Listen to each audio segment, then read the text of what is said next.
No, 6.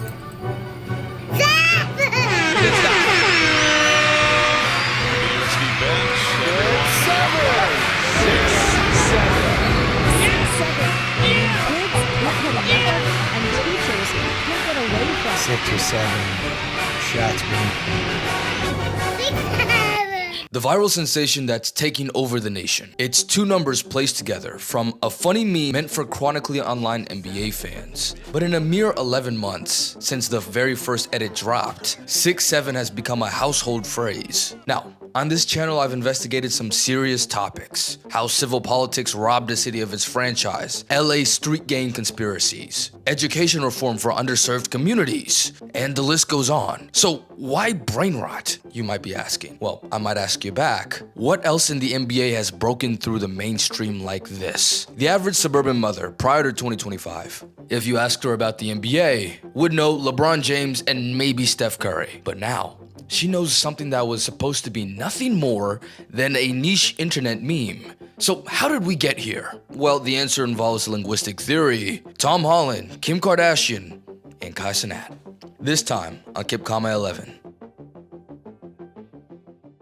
So for those who are unfamiliar, let's start from the top. The NBA world has been tightly connected with social media since its very beginning. There's a reason that NBA Twitter is pretty much a word and NHL or MLB or NFL Twitter aren't. I mean, in what other sport do you have a damn near top 10 player of all time who's actively playing with, interacting with, and drawing inspiration from internet trolls? So this unrivaled involvement soared following the rise of TikTok in 2020. As fans adapted to the new platform, visual appreciations of NBA players, which started with highlight compilations on YouTube, now became TikTok edits. Building upon their predecessors, those kids who grew up with high-quality clips and highly accessible editing software created works of art. In fact, these edits were so good that they got boring. It wasn't enough anymore to create a great edit of your favorite player. Those were a dime a dozen. That's when I guess we could call it the context edit, came out. You clip something that tangentially has to do with the player, whether that be an interview, something they're known for, stuff like that, and match a song to that edit. What's your favorite dish? What you looking forward to eating the most?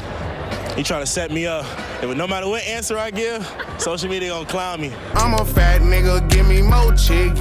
I'm beating the road up. The pioneer of this kind of edit was a guy by the name of Jordy. His and other edits on TikTok went viral, inspiring a new era of NBA edits.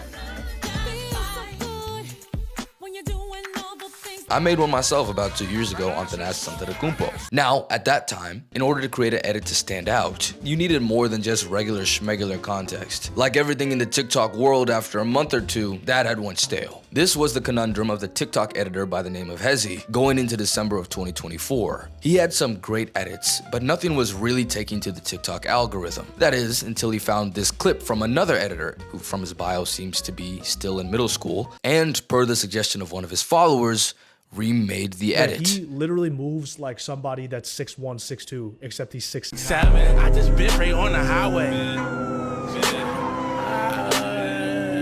And that's where it started. See, this was a new kind of edit that went beyond context. It included the element of surprise. This is aptly named by me, the unexpected edit. I know, I'm a genius. Which, at least for me, I saw for the first time through Family Guy. Peter, what are you doing? Crack? What the fuck? Now, in line with all the other edits, the song was appropriate to LaMelo Ball. In this particular instance, it was referring to his height of 6'7". It obviously wasn't very thought out. In fact, it's very common for short-form content creators to just take underground rappers' songs and throw it on an edit for humorous purposes. That's what this new 6'7" song was all about. You know, it was funny. You can even tell from its title, Doot Doot. Like Baby Shark. And it referred to LaMelo Ball's height. You know, it's a win-win. You know, everyone's laughing, everyone's happy. But little did we know, this would open the floodgates to perhaps the most incohesive, truly brain-rotten trend of the century. But first, let's talk about Riz. Now, I must admit, I am a young black American male who is, like nearly half of the youth in the United States of America, online almost constantly. I'm about the same age as Kai Cenat, the hit megastar who transcended the digital realm to become an A-list celebrity. I've seen his rise to fame from being a special guest on YouTube group AMP's $100 Walmart Fit Challenge video, show back in 2020. I'm a part of the 2K, WL, YRG, AMP, RDC, whatever you want to say, I'm a part of it. I'm even in an RDC documentary from 2021. All that to say, I've become intimately familiar with, for lack of a better term, gentrification of slang. At the time of this clip with me and Mark, Riz was already a thing. You just didn't know about it yet. It was a term for people watching AMP, Your Age Gaming, and RDC, the trifecta for content creators for young Black and Black adjacent teens before, during, and after the pandemic. I knew what Riz was 2 years before it became word of the year. I also knew GAT, WL, etc. Right? It was an inside language shared amongst a rapidly growing yet still relatively small online community. I didn't care for the word Riz, but I appreciated its place in the community. But then, 2 years later, with all due respect, I'm hearing my white and Asian friends from college, people who I know for a fact don't know who Chris Move or Soul Illuminati is, start using the word Riz like my online communities were a few years prior. And I'll be completely honest, it felt like gentrification. All of a sudden, now you had all these companies and celebrities using it. You had the New York Times assigning meaning to it, to a word that I'd known for years. Listen. Riz does not come from charisma. That's fake. That's not real. But anyway, enough of me ranting. Let's see if we can assign some academic credence to my woes. For that, I've enlisted the expertise of Dr. Taylor Jones, who holds a PhD in linguistics from the University of Pennsylvania and is one of the world's foremost experts on African American English, and also runs one of my favorite new YouTube channels called Language Jones. We know in sociolinguistics that a lot of language change happens in the real world. It's not social media. Like, real life interactions are much more important. But at the same time, we have these windows into other communities, like speech communities and communities of practice, and can start to kind of borrow from those in ways that we haven't really. And one of the ways that you see this play out is that people start borrowing things but using them completely differently. Then at a certain point, like, one version of it kind of takes off and then sort of enters the mainstream, and it takes on a life of its own. I don't know if you're familiar, but like, they have this thing called the WL community on Twitch, the live streaming platform. And it seems like nearly probably like 80% plus of like the Gen Z, Gen Alpha slang all come from there. Why is that the pool in which is drawn from for these new slang? I think so. There's a lot of different reasons why it could be. One of the things that is a source of a lot of slang and a lot of what's considered cool is just, who do you think is cool? Who do you want to be like? Every duty is essentially duty to God. Nigga be a leader, not a follower. What? Master P said that. And sometimes that can be related to negative stereotypes. Sometimes that can be related to, it can be related to all different things. So one of the reasons we keep seeing things coming from, like, Black English, for instance, is what's called covert prestige in linguistics, where that's the idea that it's not prestigious. It's considered like bad or wrong or whatever, but there's this level of prestige that's sort of hidden, it's covert. If you have this air of being dangerous or interesting, right, then there's something there that people want to be able to imitate and simultaneously maybe distance themselves from. So there's ironic usages, there's there's a lot of different levels of sort of identity construction that happens with this stuff.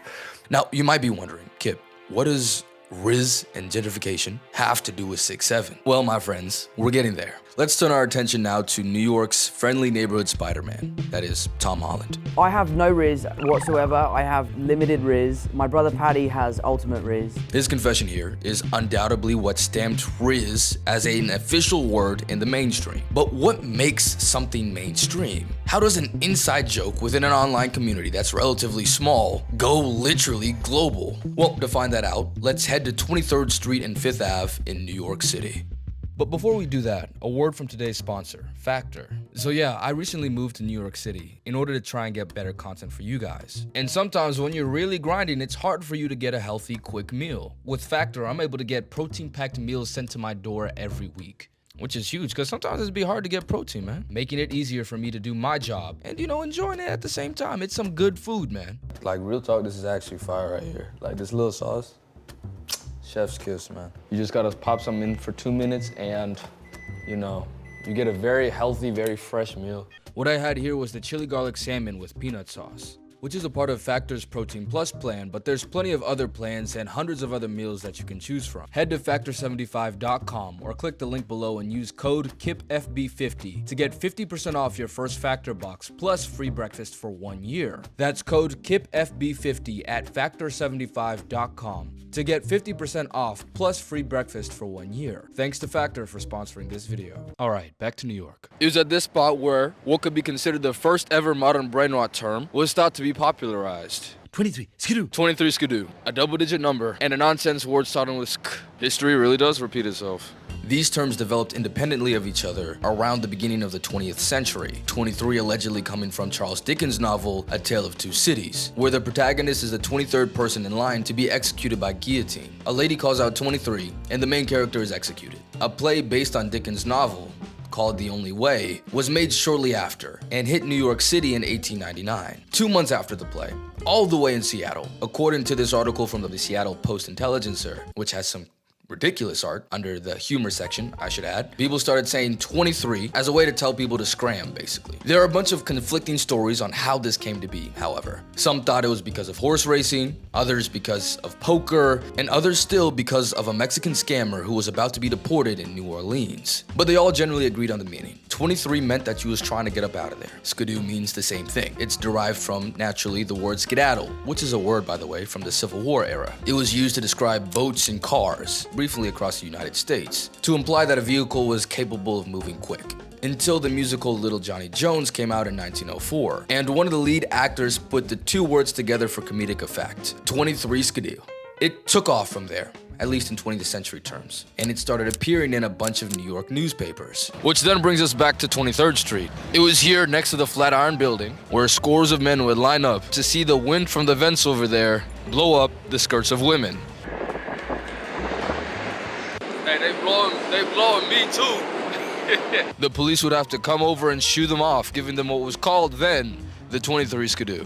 From here, the expression became a national phenomenon that lasted nearly a century, appearing everywhere from literally the logs of the Titanic to an MF Doom song. Energy for true to all fake rap, it's 23 skidoo. And the way that this was able to spread across the country, even back then, was because of technology. 23 is also a telegraph operator term having the same meaning, to get up out of there. It was spread across the country because, quote, an operator in New York hears something new and catchy in the line of slang, and he springs it on an operator in San Francisco. That's how it attains instantaneous circulation. That was 100 years ago, before television, before radio. Yet a nonsense word became a national phenomenon. So really, this was kind of inevitable. But how did 6'7" in particular with the hand motion become a trend in the first place? Well, to answer that, let's hear from the boy who started it all. A 5-star basketball recruit recently committed to the University of Kansas, Talon Kinney, or TK for short. All right, so what would you rate this drink 1 through 10?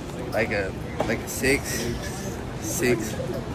7. Yeah. Overtime Elite, the league that spun off a company that's commodified youth basketball, took the moment and ran. This is Josh Rudy, head of OTE's social media, who filmed that now infamous video. TK and Jasper Johnson, who is now at Kentucky. We were on our way to the Bahamas, so we were in the airport. They came up to me and they were like, yo, have you seen the trend where like they take Doot Doot by Skrilla and, you know, someone says 6'7" or there's a 6'7" reference and then they like TikTok editors make a mixtape? And I was like, no, I haven't. And they showed me a quick one real quick. And we got slapped with a copyright thing on music on TikTok like a year ago. So we couldn't use songs. And I was like, I can just get y'all to say 6'7" and then hopefully like some editor makes it. And they were like, all right, bet. And it was actually Jasper Johnson's idea. It wasn't Talon's idea, which is crazy. But yeah, we're sitting at Starbucks. We're in the airport.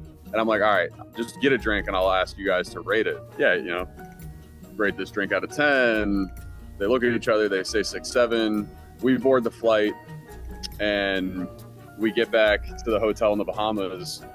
And Jasper's like, yo, check it out. And someone made a mixtape already. This has been a phenomenon that's been with us since the dawn of the social media age. Viral sound snippets get selected and kids copy them. These were all nonsense words, according to older people, but they had a meaning attributed to them, a purpose that could be intuited from the original video. But what was 6'7's purpose? Well, let's hear from Skrilla, the artist behind Doot Doot. 6'7" represents. It just represents my brain, like what comes up in my head. Yeah, what it really represented, as this Philadelphia native so kindly told me in line for the Drewski Could Have Been auditions in New York, was that it was probably from 67th Street in Philadelphia, where he and Skrilla are allegedly from. The other theory, which I buy a bit more, is that it was in reference to 1067, which is police code for a dead body, and it fits with the lyrics. Shooters stay strapped, I don't need mine, bro, put belt right to they behind, way that switch, brr, I know he dying. 6'7". Makes sense. So how does a man who, at the very best, brags about being associated with murderers create a jingle for toddlers? Well, my friends, allow me to introduce you to the linguistic concept that is semantic bleaching. What it means essentially is that a word's original meaning through time is diluted. Awesome, for example, which used to be reserved for acts of God, is now used to describe your aunt's banana pudding. It's not a bad thing in a vacuum, but the process of semantic bleaching has become highly accelerated through social media. Just a little over a year ago, for example, to crash out meant to risk the safety and well-being of you and those around you in a fit of extreme rage. Now it means to be slightly irritated. Y'all let the white people on TikTok take the word crashing out and give it a whole new fucking meaning. And then y'all adapt it to the meaning that they was using it for. Stop taking all motherfucking lingo and words and fucking ruining this shit, nigga. At the risk of sounding woke, I do feel like I have a responsibility as a black man to educate my audience on this. It's not lost on me that the explanation of the very first brain rot term was on the same page as a violently racist caricature in the newspaper. And yet now all brain rot words that are touted in mainstream media, yeah, Riz, Cotton 4K, Phantom Tags, all come from black people, black creators that I've watched for years. They were inside jokes, bleached into brain rot, infantilized and trivialized for a comedic and humorous effect. 6'7" went through this bleaching process because the concept of the song was completely removed in the LaMelo Ball edits, which was the context in which TK knew the song as. The context from the video he made was then how 12-year-old Maverick Chavilian, who was featured on Cam Wilder's YouTube channel, came to know the song. Him being a 12-year-old excited little boy, saw a camera and did the first thing that came to his mind. He'd probably seen TK do it on TikTok maybe a week or so prior, and he probably knew it was from a Mellow Ball edit. But he was 1000% completely unaware of its origins. Maverick rocketed into the TikTok memedom stratosphere and became a star in his own right, with his most viewed video reaching 13.2 million views, along with a creator by the name of Hoopify. Hoopify is someone I would call the Adrian Wojnarowski of brain rot.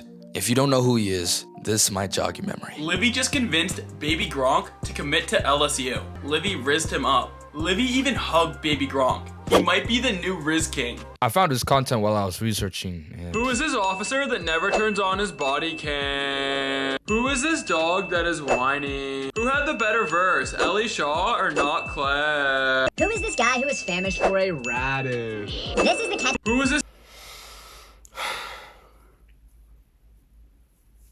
What world is this? I ran into him at the Drewski Could Have Been auditions, and he agreed to an interview. Bro, that was so crazy running into you, man. I'm not gonna lie to you. I saw you, I was like, wait, you're actually kind of normal, man. I saw your content. Well, to a degree. Hoopify is the go-to guy for all things brain rot, but he'd started out as a sports reporting account. Basketball and football. And, you know, just like making videos kind of in the style they were now, not exactly. And then one day I made a video about Baby Gronk and him meeting Livy Dunn. And that wasn't meant to be a brain rot video, but it turned into a brain rot video. And people consider it kind of like the first brain rot of this era We could have transitioned to a new one by now. I think 6'7" kind of stems its own era. From there, I was like, oh, like I guess I could just cover like these brain rot memes like I do like a normal sports video, because then there's way less competition in that too, especially back then. He'd gotten so popular and his style so distinctive that Kim Kardashian made a guest appearance on his page with her daughter North. Is grilled chicken better than chicken stars? He even created his own 6'7", 4'1", based on a viral TikTok song. In all of this, I had to ask him, how do you feel about, you know, you're covering your Baby Gronk and rizzing up Livy Dunn? How do I like it. I really like, I think it's fun. It's like kind of breaking news in like my own little way.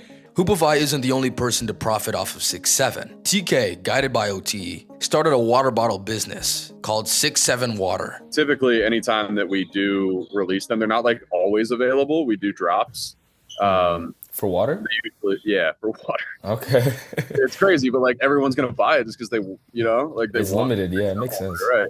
It usually sells out in a day. Maverick's mother, Jamie, created a meme coin for 6'7". 67 to 67 billion. 67 billion. Boy, what the hell is going on? Oh my days. It's a coin. This trend, migrating from Philadelphia street rap to NBA edits to middle schoolers, has reached a point of commodification and capitalism that we haven't seen the likes of since Hawk Tuah. But even then, the relevance and popularity of this meme surpasses even that. Why? Well, Hoopify has a theory. It's two numbers that are gonna come out without it like trying to be a meme.